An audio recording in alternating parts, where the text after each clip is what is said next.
Do it.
Get to that one.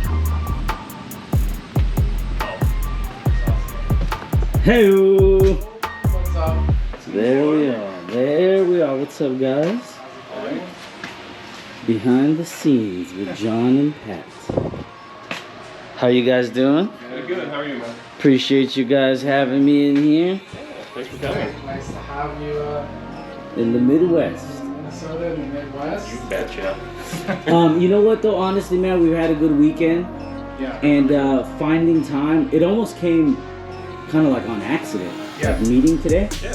bit like this, but being able to make it happen, I think it would be really dope for both of the cars and people to learn what's going on behind the scenes with you guys and see how simple the setup is for you guys to be able to make these things, right? Because we were talking about that, you know, Pat, you were mentioning it's just these simple, fundamental, basic tools, Yeah. and that's how you were able to make this particular build, right? Yep. And then a lot of that happened in here too, right? Yep. So I mean, let's start with the big body. Okay. Let's start with the big body, John. Oh, you buddy. Let's talk about this, right? So, Toyo, right? Stance Nation, right? There's a lot of different places that people would know about this, right? Yes. So tell us about this. So, for the hardcore VIP guys, that may or may not follow you, that may or may not be familiar with this. The hardcore VIP guys will remember this car. This is Broke Y33 from California. For those that remember Josh, he was kind of one of the forerunners of VIP in the US, and this is his car. I bought it from James Church. Mr. VIP'd out after he bought it from Josh. And unfortunately, the car got wrecked. And then that was supposed to be the end of it.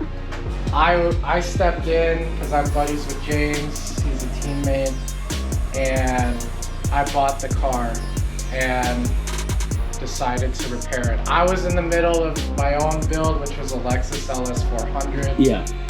And I put that on the back burner to resurrect this car. And then I put my own twist on it and kind of finished it off with the interior, the wheels, getting the ride height set. I had the car repainted and then, you know, a few things under the hood and then did a stereo. Okay, well let's talk about that, right? So obviously, depending on where you are in the country, there are a lot of VIP builds, right? Yeah. But regardless, yours has stood out. After you got it, what you've done to it, this is a very noticeable and memorable build, and people totally acknowledge it, right? Yeah. Why do you feel that you have been able to create a VIP build that stands out still even right now? So I think it's because like I'm pretty old school with it. I've been following VIP for a long time. I've been a huge fan of it since basically 2001 is when I first encountered VIP and VIP style. I just, wanted it to be like a car that people would think came out of Japan.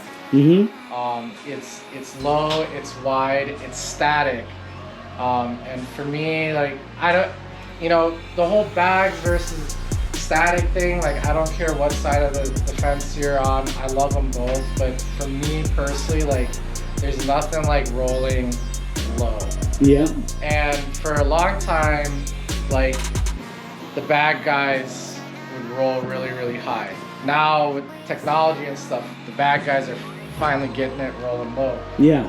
But to me, nothing like static, there's just something about it. Yeah. Every time I think about putting this car on bags, I bring it to Tuner Evo and I'm unloading it from the trailer and people just lose their minds that I'm not airing the car up to get it off the trailer, and I got ramps and I got wood and all this, and they're like, wait, this is static? So there's just something about how it's static and the effect it has that's made you stay there. It has so much presence, I guess, and to me that's what VIP is all about, is presence. Presence.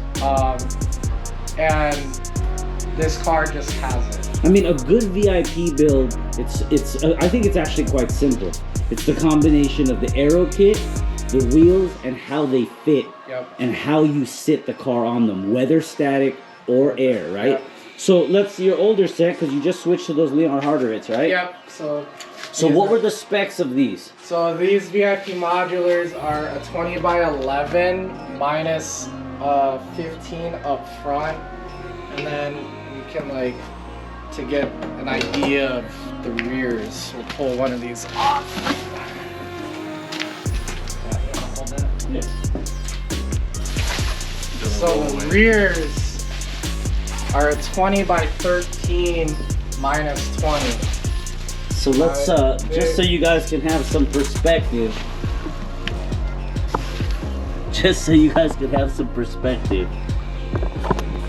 That is the depth of the lip. I mean, the tires are 315, 25, 20, and they're stretch. When the UPS guy dropped them off, he was like, oh, like, you got like a Porsche or a Viper in the garage? And I was like, no, I got a 1998 Infiniti with some tilted wheels. And he's just like, got some tilty boys. huh? Yeah, that's crazy, man. And then what about your Leon Harderits? The Leon Harderits are a lot more conservative. I personally prefer them more. Okay. It's just a classic wheel, but they are a 19. It's a 19 by 11. Where are we at? Minus 20 up front. And then a 19 by 12. Minus 25 in the rear. 19 by 12. Minus 25 in the rear. All right, and so what made you decide to go more conservative? The big thing was tires. Okay. So I am sponsored by Toyo. They discontinued the T1R. Okay. And they don't make a 305 or they don't make a 315 in the Proxy Sport. And I tried stretching a 315 and it wasn't having it. So the only other tire that they make in a 315 is a R888R. Yes. And I don't know about R888Rs on a VIP car. So hopefully, like Toyo has, we've talked and they said that they're gonna try and fill in some of those sizing gaps where the T1R was with like the Proxy Sport. So it was mainly that. Plus I sold my SSRs, which were an 18. And so how do you feel about this? Is it easier to drive, easier to turn? or is it all the same to you? To me, it's pretty much all the same.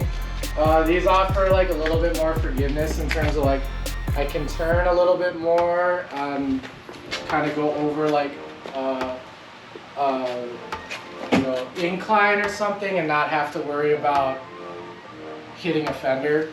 Yeah.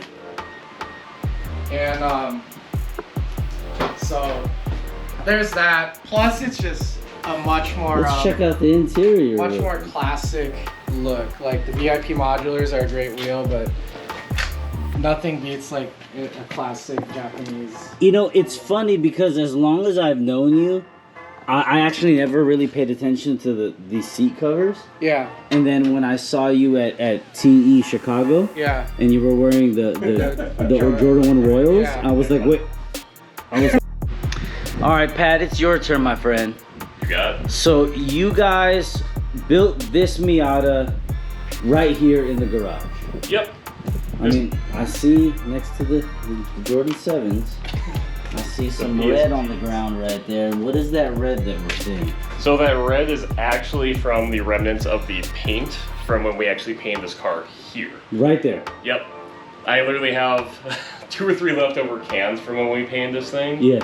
The actual wheel cut, or cutting wheel that I used to cut everything. This is the first car I've ever done body work to, actually. Okay. So this car literally was my own commitment to cutting up my own car. Okay. I didn't take it to a shop. I never have done body work before this. I literally just went into it. And what made you decide to take on that kind of project? Mostly money, to be honest with you. And we can all relate to that. It's just one of those things where I, at the time, wasn't making a ton of money. I had saved up enough to get the actual Rocket Bunny kit. I was actually hit up by the Kaisan himself, who said, hey, I got this kit in stock. I was like a day away from pulling the trigger on an auto connection kit, and I literally had John message me and said, stop what you're doing. I have a hookup. They're releasing a NA Rocket Bunny Miata kit. And I said, there's no freaking way. Sure enough, went on the Gritty website, got the first one ordered here. We were the first one mainland to get one. The other one was over in Hawaii. Mm-hmm. But we were the first ones to complete this back in 2016. Okay. So the car came together. I got the kit in the fall. Didn't really commit to putting on the car until the spring. Okay. Because as you see, we don't really have much for heating in here. There's not really insulation. This is a very bare bones garage. So yes. It's one of those things where the spring came around. I had enough saved up to get a set of wheels. So I got a set of 949 Racing 60 wheels initially for this. All right. And that was like, again, it was a budget thing. It was something that was wide enough to fit the car, aggressive enough to fit the kit, and it would be good enough for the car for what it was at the time. It was still a stock 1.6 with nothing crazy done to it, and this car's obviously come a long way since then, but again, it was one of those things where I had done most of the work on this car by myself. This is actually the car I learned how to wrench on. Okay. So this car was actually my first foray into timing belts, water pumps, doing fluids like differential swaps and all that. And this car gave me appreciation for just mechanical knowledge. So what did you swap into it? We currently have a 1.8 in there out of a 2000 Mazda Miata. Let's check it out. But you didn't just put the newer, you really put effort into executing a very crisp and clean engine bay. So for the engine bay, we have a set of Silvertop AE 101 ITBs on there with the Technotoy tuning adapter plate. Mm-hmm. Anything that doesn't make the motor go has been removed. We have shaved the entire engine bay, removed the all the emissions. It's literally just down to an alternator belt and bare minimums. We even took out the power vacuum booster for the brakes too. So it's just manual brakes. Yep. How do you feel about the manual braking? Very linear. The first time I drove the car, I wasn't used to it. Yeah. So Did you almost rear end something? Very close. Yeah, this car I've learned a lot on. This is the first car I actually crashed too. The first car you crashed? Yes. So let's talk about that. What happened? So I bought this car from my buddy Eric Coleman. Okay. I was this close to going up to basically way up north in Minnesota to go pick up a slightly rusty stock one for about $4,000. Yeah. And about 10 years ago, that was about the going market. And I said, you know what? I'm gonna go do this. John reached out to his buddy Eric and said, hey, I know you have a Miata. I know you don't really want to sell it, but what's the price I'll sell it? And he said basically $2,750 to $3,000. Okay. And he messaged me while I was at work and said, hey, I have a buddy local who has a Miata. Check it out before you drive all the way up north to get this car. Yes. So I said, all right, I'll give it a shot. Went up there, drove it around for a little bit and said, you know what, this thing's great. I love it. So I didn't actually know how to drive manual at the time either. Okay. He actually had to drive me home. Yep, So okay. I learned everything. Again, this car I've learned everything on. So I'd only been driving manual for a few days. Yes. And my buddy Eric Coleman, we go out to Wisconsin to what we call the outfit roads. Okay. And they're twisty, they go around the river and... And this is after you only learning how to drive manual for a few days. Yeah, it's an basically. interesting choice, yes. Yeah. Good. Yeah, Patrick got very, very, very smart. So I ended up driving out there, and I was at the back of the chain, basically, as you should be as an Alps driver. Yes. And they're going very fast, so I was starting to lose them. So I pushed it really hard around a corner, hit some sand. Of course, as an Alps driver, I slammed on the brakes. Okay. So you Locked it spun up. yourself.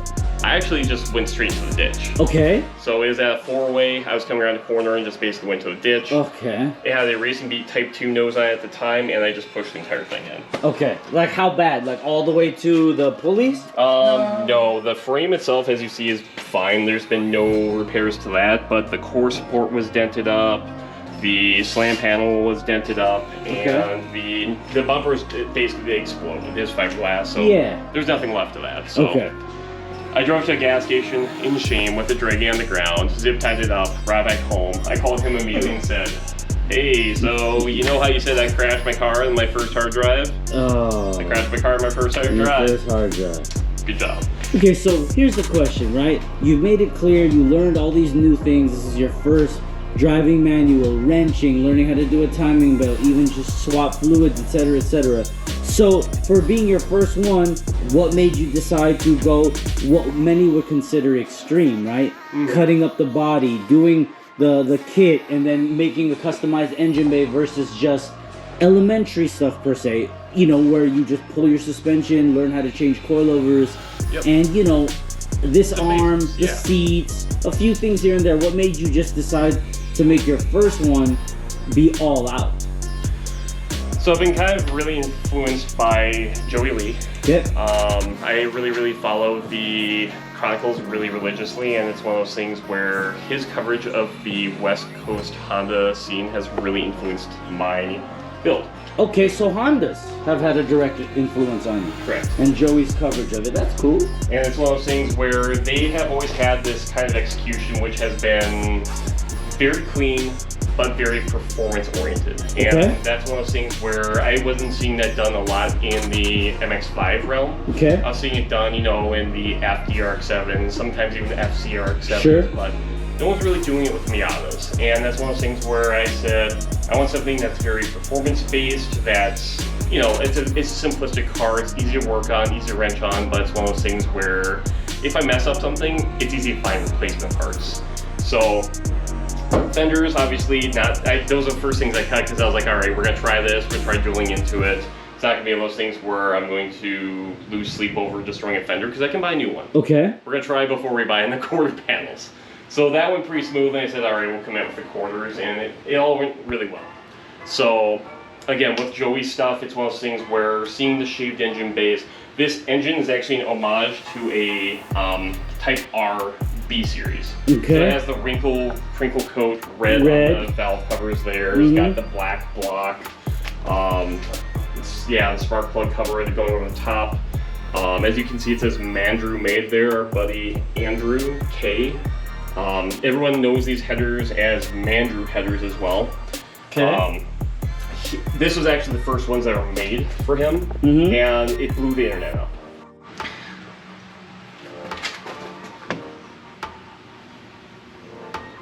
Okay, so you were saying that he went out of town and what happened? So he was getting ready to leave the country, and he only had a limited amount of time with the shop tools he had available because he was literally packing up to live in a van for a while. To live in a van? Yeah, he got one of those like Sprinter van, Mercedes vans, and he basically just packed up his life, got there with his wife, and said, "We're gonna explore America and maybe Mexico, and we're just gonna travel for a bit." Oh, that's cool. Yeah, so he got a pre-order. So he did all this with mine. Bunch of interest, so he said, "Hey, I gotta use your car for a little bit. I gotta use it for jig, Okay. and then we're gonna just jig up your header, and we're gonna basically go from there and make sure things are right." So he had my car for a little bit longer. He made the jig, and he completed the rest of the fab work for me. For you, and then to be able to run that 100. Yeah. That 100 order. That's crazy. Well, of them, some of them were for the NB Miata. So we actually had 2 Miatas at one point because I think he was jealous. I had an NB for a bit that will lead into that PG. Okay. Mm-hmm. So he had an NB, he loved my header, and he said, "All right, I need this for my car too." So he did get one for his as well, and an ARC intake box for his, because he didn't quite commit for the ITBs, but changing cars. So he had the new header made for the NB, and people are like, "I need that for the NB as well." Obviously the engine bay is a little bit different, there's different constraints, so he used his for jig as well. Okay. Okay, well, very cool. I mean, it's so cool how you guys ended up being able to blow up this particular mod. That whole market, in this sense, is kind of, because of you guys. That's really cool, man. Yeah, it's just crazy because I'll be on Instagram, I'll be going through like the hashtag Miata or whatever, and I'll see someone come up with a Mandrew header. I mean, there's one I think in Abu Dhabi right now, if I'm not mistaken. Like, okay, but why Mandrew? That's his nickname. Yeah. The fat guy's name? Is that his like official business name? He's part of a drift team called Dirty Love, and like, so his name from the drift team is Dirty Love Mandrew. Yeah. Don't ask me, man. That's just what he goes by, so I just rolled with it. If you could meet him, he's a character and a half. You know what? I do not doubt you at all. Okay, so you know what? Do me a favor, Pat. Can you open up the garage door? Let's get some sunlight in here because I really want to, show off the back end of these two builds. Delivery on this is like, it's such a throwback to like something that would have been very normal back in the day, if you will. And it's loud, but it's not too much. It's got a series of colors, but honestly, I really love it. And I really love, the combination of Trust/Gretty and Rocket Bunny and just this different colorways. So what made you decide to go with this kit? I mean, you mentioned it, but why this kit versus the first one, and why this livery? So this kit, I personally always wanted a Rocket Bunny car. I initially was going to get into a Mark II Volkswagen and get an EG Civic, and I was gonna save up and get a Rocket Bunny kit. I've just always loved boxier cars. I grew up with the Group B Rally, super boxy, super aggressive wheels and body kits and all these high-powered engines, and I've just always loved that look. Yeah. They're very performance-based, they're very functional, and they're very aggressive, and I wanted that with my car. I just happened to have a platform which was supported by Rocket Bunny, Truck Kyoto. So it was one of those things that I had the money, it was the right place, right time, and I literally can't make it up. It was like a week before I was going to pull the trigger on an 8K kit. So then why this Gretty Trust livery? So I've always liked the livery. It's one of those things where I thought it was aesthetically pleasing more than anything. I also got the kit through Gretty as well, so there's kind of a nod to them for being able to help me get the hookup on one of the first kits. Yeah. I am not sponsored or affiliated with them, but I really, really like a lot of products. You actually got with Kenji on the kit, too. Yeah, man, shout out to Kenji. Kenji's the homie. I mean, I think overall the car has a ton of presence, depending on where. I mean, you've technically not debuted it.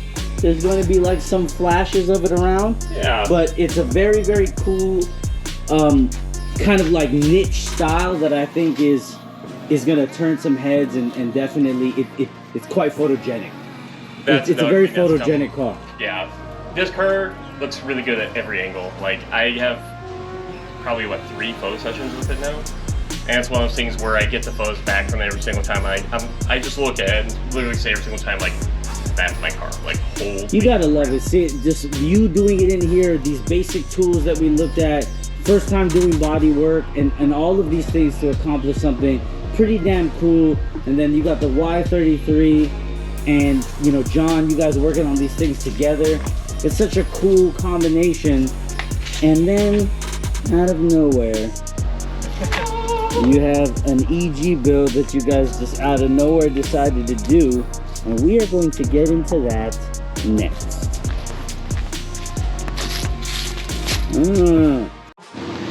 All right, you guys, so we're gonna segue to this one, okay? So let's talk about this car, right? The newest project, and what made you decide to go from, you know, Miata and Y33 to an EG? So, Peer pressure. Peer pressure? Hondas are where I started. Yes. High school, college. Yeah. Had an EG hatch, had an EJ coupe. And it's one of those platforms I've always wanted to revisit. I mean, being friends with you, knowing Joey, knowing Yuta, Christian. Yeah, definitely. A lot of those guys. I'm always around Hondas and influenced by them. And it's just like one of those things where I want to get back into it. And so I had an NV Miata. That was a fun little project.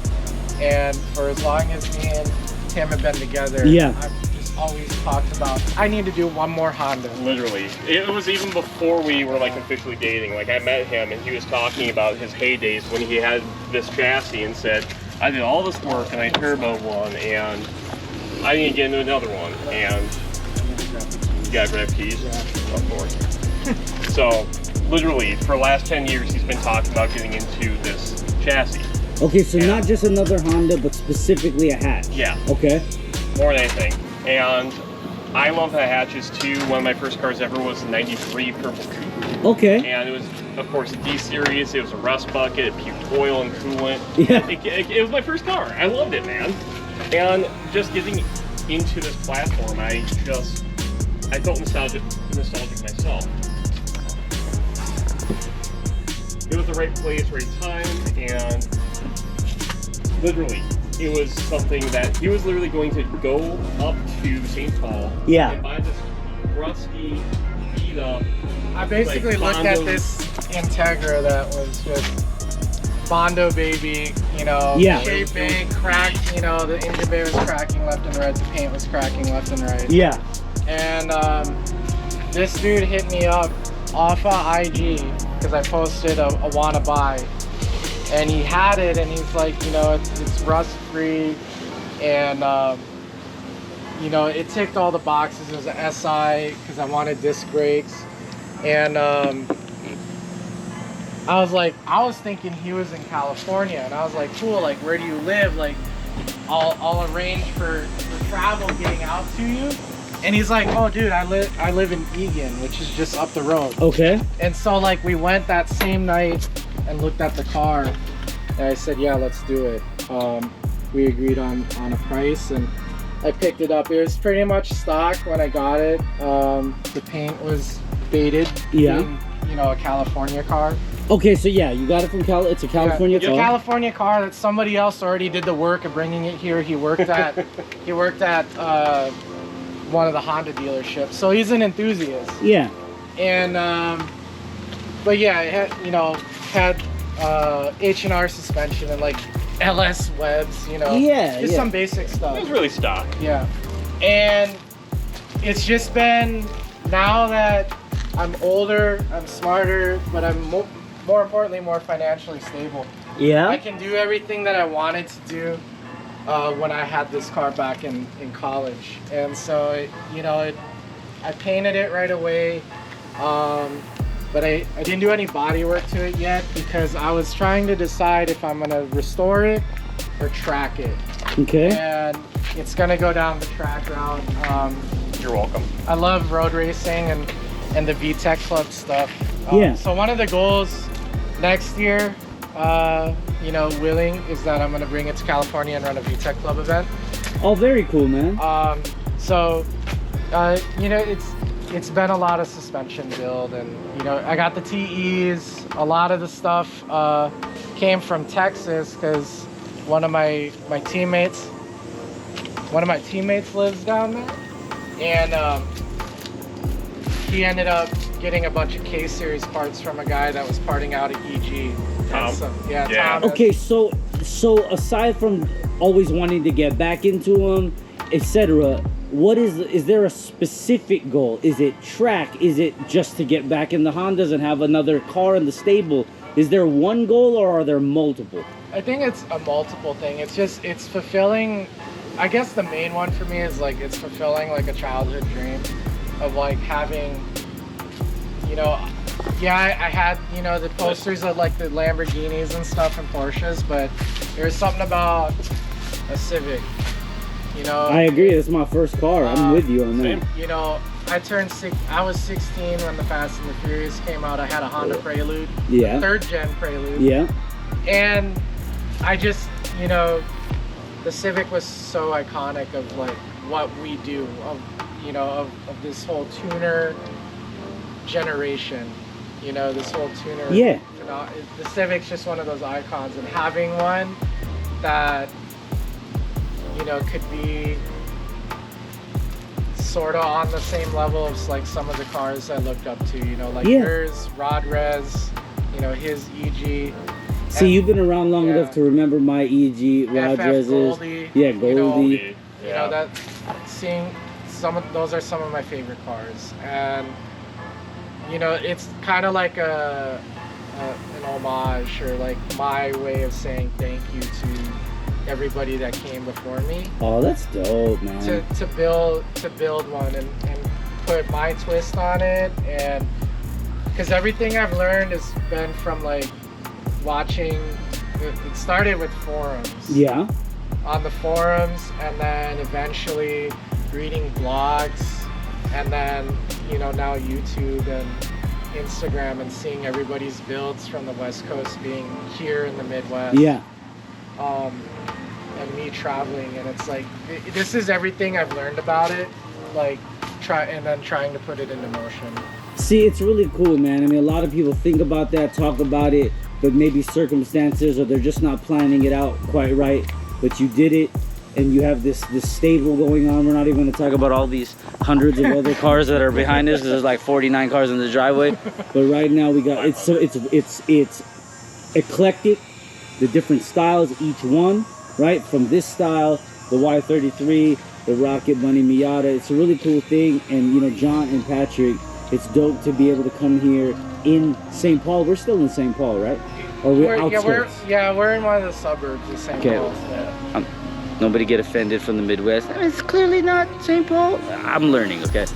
And being out here during this, like, it doesn't get much better. The weather is absolutely perfect. 70, sunny. Yeah. No humidity, cool breeze. Yeah. It's been amazing, and you know, being able to see the different builds, you guys getting able to understand what happened, the backstory, and the whys, right? It's not just what you do, but why you do it. So shout out to John and Patrick for bringing us behind the scenes. We appreciate you guys, and we'll see you on the next one. All right, peace.